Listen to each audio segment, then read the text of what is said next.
जय महाकाल। हे लोकेश्वर, तुम बार बार मुझे अपशकुन दिखाकर डराना चाहते हो ताकि मैं इन अपशकुनों से डरकर राम के चरणों में जाकर बैठ जाऊं। और तुम राम का साथ इसलिए दे रहे हो क्योंकि राम हर समय तुम्हारे पास कुछ न कुछ मांगने की आशा से हाथ बांधे खड़ा रहता है, इसलिए तुम रावण की उपेक्षा करके राम का साथ दो। राम का ही साथ दो, लेकिन तुम भी देख लेना कि रावण से युद्ध करना राम को कितना दुष्कर होता है। हे लोकेश्वर, मैं जानता हूं कि तुम मुझे मेरे अहंकार का दंड देना चाहते हो, परंतु मैं अपना अहंकार नहीं छोड़ सकता। अपनी शक्तियों पर अहंकार करने का पूरा अधिकार है मुझे, क्योंकि ये शक्तियां किसी ने मुझे दान में नहीं दिया। मेरे हजारों वर्ष अखंड तपस्या के उपलक्ष्य में कर्म के विधान के अनुसार बहुत सारी शक्तियां तुम मुझे देने पर विवश थे। और ये तो तुम भी जानते हो कि जब कोई अपार शक्ति पा लेता है तो तुम्हारी ही माया उसे शक्ति के मद में पागल बना देती है। यही अवस्था मेरी है।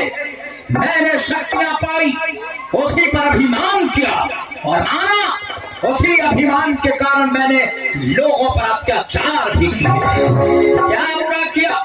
जब शक्ति का मन तुम्हारे देवता भी सहन नहीं कर पाते, उनमें भी अहंकार आ जाता है, तो मुझे अहंकार हुआ तो क्या बुरा हुआ। मैं ये भी जानता हूं कि मैंने धर्म का मार्ग छोड़ा है और अधर्म का मार्ग अपनाया है, तो उसका दंड भी मुझे भोगना ही पड़ेगा। तो दंड भी मैं उसी प्रकार भोग लूंगा जैसे मैंने अपनी शक्तियों का भोग किया है, वैसे नहीं जैसे तुम चाहते हो। रावण अपनी इच्छा अनुसार अपने भूल का दंड भोगेगा। आज युद्ध भूमि में या तो जीत हमारी होगी या फिर मौत राम की होगी। आज संध्या काल तक युद्ध का निर्णय हो गया, तो फिर आकर तुम्हारा दर्शन करूंगा। यदि जीवित बचा तो फिर तुम्हारा दर्शन करने आऊंगा। जय महाकाल।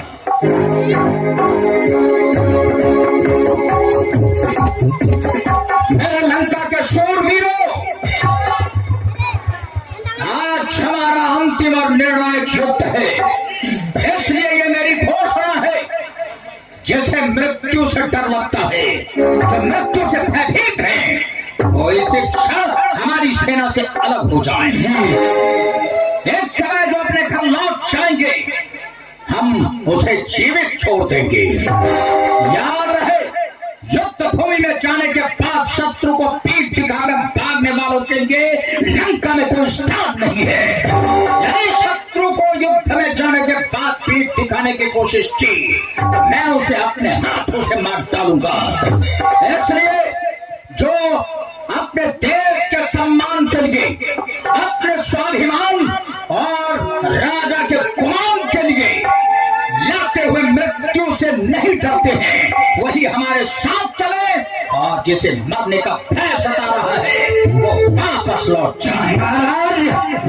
शत्रु से हम लोग कभी नहीं डरते हैं, मर जाएंगे, मिट जाएंगे, लेकिन अपना कदम पीछे नहीं लौटाएंगे।